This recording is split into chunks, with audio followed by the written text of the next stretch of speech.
ভারত পাকিস্তানের মধ্যে যুদ্ধের উত্তেজনা, যে বার্তা দিলেন জাতিসংঘ মহাসচিব। জানাবো বিএনপি নেতাকর্মীদের যেভাবে কর্মসংস্থান হতে পারে। গাজায় নিহত আরও 60 ফিলিস্তিনি, মারা গেলেন একই পরিবারের 12 সদস্য। এবং সর্বশেষ জানাবো গ্রেপ্তারকৃত শ্রমিকদের মুক্তির দাবি গার্মেন্টস শ্রমিক ফ্রন্টের। শুনছিলেন সংবাদ শিরোনাম, এবারে বিস্তারিত। ভারত পাকিস্তানের মধ্যে যুদ্ধের উত্তেজনা, যে বার্তা দিলেন জাতিসংঘ মহাসচিব। কাশ্মীরের পেহেলগামে ভয়াবহ হামলার পর পাল্টাপাল্টি পদক্ষেপে ভারত ও পাকিস্তানের মধ্যে তৈরি হওয়া উত্তেজনার মধ্যে চিরবৈরী দেশ দুটিকে সর্বোচ্চ ধৈর্য ধরার আহ্বান জানিয়েছেন জাতিসংঘ মহাসচিব অ্যান্তোনিও গুতেরেস। এসব বিষয় নিয়ে খুবই উদ্বেগ বলেও জানিয়েছেন তিনি। স্থানীয় সময় মধ্যরাতে অ্যান্তোনিও গুতেরেসের এ বার্তা দিয়েছেন। জাতিসংঘ মহাসচিবের মুখপাত্র স্টিফেন ডুজারিক বিষয়টি গণমাধ্যমকে নিশ্চিত করেছেন। স্টিফেন ডুজারিক জানান, প্রতিবেশী দেশ দুটির মধ্যে চলমান পরিস্থিতি নিয়ে জাতিসংঘ মহাসচিব খুবই উদ্বিগ্ন। সার্বিক পরিস্থিতিতে খুব নিবিড়ভাবে পর্যবেক্ষণ রাখছেন তিনি। জাতিসংঘের পক্ষ থেকে ভারত ও পাকিস্তানকে সর্বোচ্চ ধৈর্য ধরার আহ্বান জানিয়ে জাতিসংঘ মহাসচিব বলেন, দ্রুততম সময়ের মধ্যে পাল্টাপাল্টি বেশ কিছু পদক্ষেপের ফলে দুই দেশের মধ্যে সম্পর্কে ব্যাপক উত্তেজনা তৈরি হয়েছে। পরিস্থিতি যাতে আরো অবনতির দিকে না যায়, এজন্য দেশ দুটিকে সর্বোচ্চ ধৈর্য ধরার অনুরোধ করেছেন তিনি বলেন, ভারত ও পাকিস্তানের মধ্যে যে কোনো সমস্যা অর্থবহ আলোচনা ও পারস্পরিক সম্পৃক্ততার মাধ্যমে শান্তিপূর্ণভাবে সমাধান করা সম্ভব বলে আমরা আশাবাদী এবং এটাই হওয়া উচিত। বিএনপি নেতাকর্মীদের যেভাবে কর্মসংস্থান হতে পারে। রাজনৈতিক দলের নেতাকর্মীদের বিরুদ্ধে চাঁদাবাজি, অবৈধ দখলবাজির অভিযোগ নতুন কিছু নয়। বাংলাদেশের রাজনৈতিক দলের নেতাকর্মীদের বিরুদ্ধে এই অভিযোগ অনেক দিনের।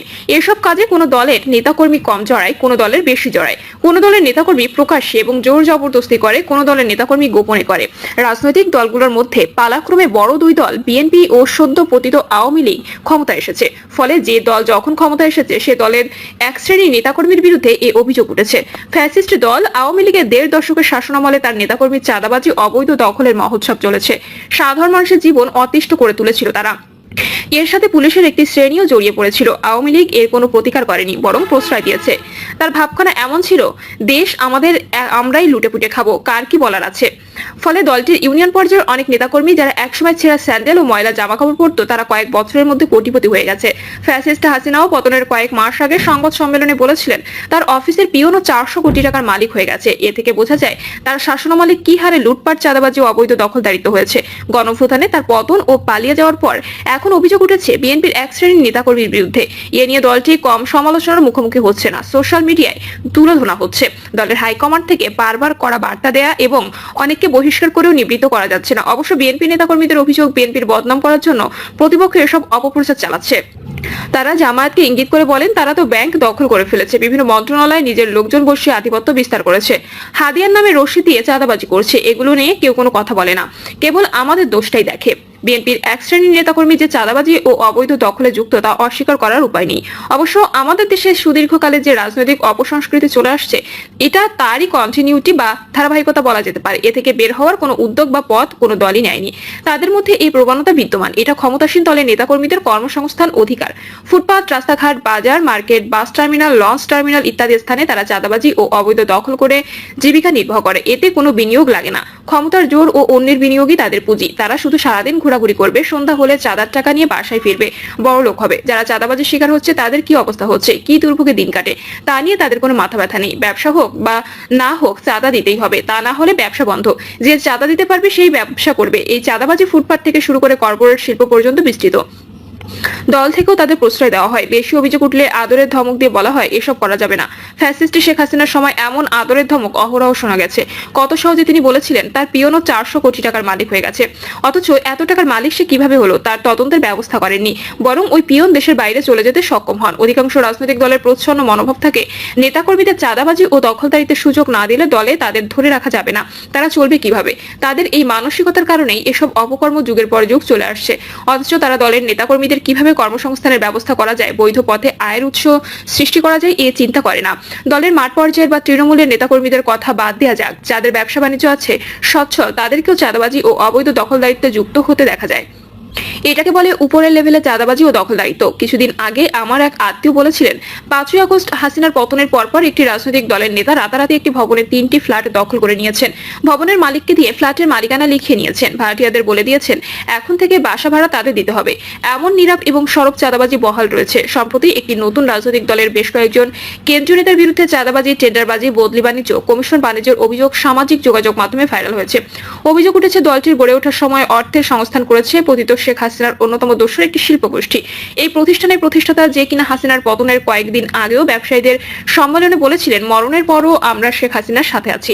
দেখা যাচ্ছে নতুন এই দলটি প্রস্ফুটিত হওয়ার আগেই মারাত্মক অভিযোগে অভিযুক্ত হচ্ছে।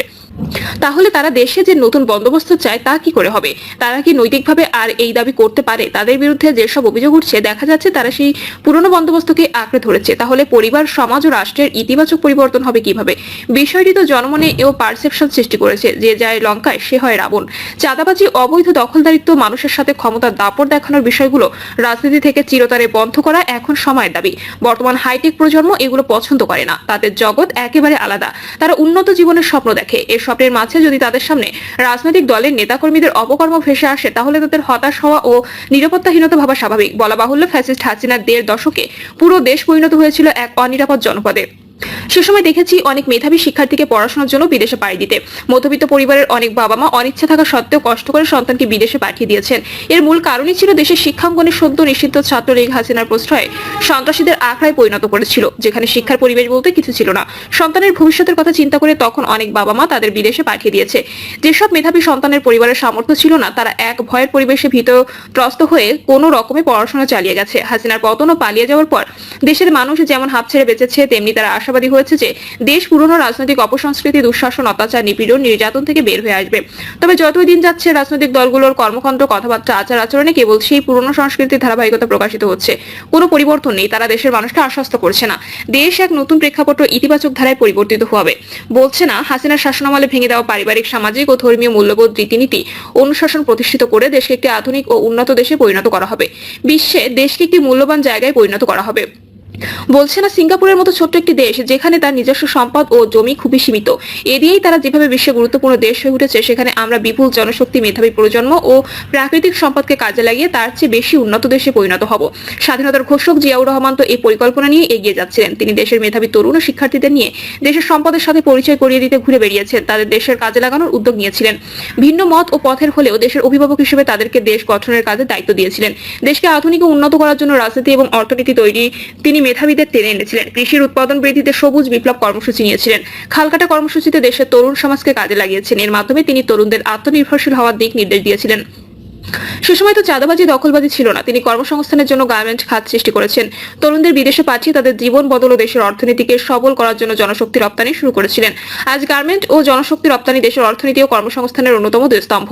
বেকার তরুণদের বিপথে যাওয়ার পথ বন্ধ করতে তিনি কর্মসংস্থানের খাত সৃষ্টি করে তাদের উদ্বুদ্ধ করেছিলেন। তখন তরুণদের মধ্যে এই রব সৃষ্টি করে দিয়েছিলেন, বিদেশ যামু টাকা দেন, দুবাই যামু টাকা দেন। দেশের তরুণদের কিভাবে কর্মসংস্থান করা যায় তার খাত জিয়াউর রহমান সৃষ্টি করে দেখিয়েছেন। তাদের অবৈধ পথে চাঁদাবাজি, দখলবাজি করার প্রয়োজন নেই। গাজায় নিহত আরো 60 ফিলিস্তিনি, মারা গেলেন একই পরিবারের 12 সদস্য। ফিলিস্তিনের অবরুদ্ধ গাজা ভূখণ্ডে ইসরায়েলি হামলায় একদিনে কমপক্ষে আরো 60 জনের বেশি ফিলিস্তিনি নিহত হয়েছেন।